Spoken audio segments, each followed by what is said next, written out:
Hi, I am Dr. Vinita Singh Tandon. I am a senior consultant internal medicine at ISIC Multispeciality Hospital. Monsoon is approaching soon and we will be getting a lot of patients with acute febrile illness.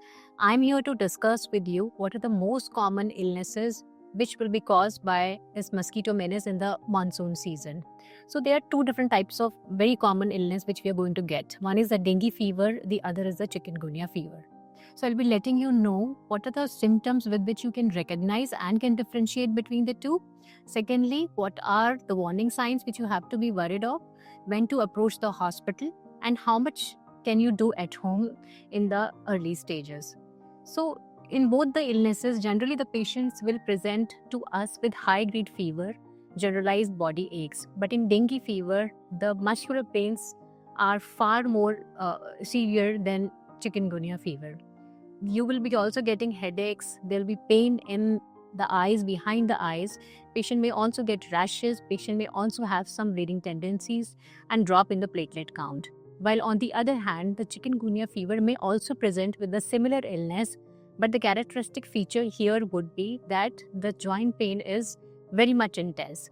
The intensity is so high that the routine activities of the patients is being hampered. They are unable to do their routine activities, and that joint pains can last from weeks to months. But the good news is that chikungunya fever is not that life threatening as dengue fever is. Now, when should you be worried in dengue fever? So there are some warning signs which we have to be careful about. These warning signs usually appear in after the febrile phase is over, that is between 3rd day to 7th day. And this is the period where one has to be really vigilant of these symptoms. What are those symptoms? Patient may have severe abdominal pain. There can be recurrent vomitings. Patient may have loss of consciousness. There can be altered mentation. There can be bleeding, and there can be breathing discomfort as well. In any of these symptoms, one should be immediately going to the hospital or contact their healthcare provider for further management. And why is it important? Because this dengue fever can lead to severe and life-threatening illnesses. It can involve all the important organs of your body. It can involve your lungs, leading to respiratory distress syndrome.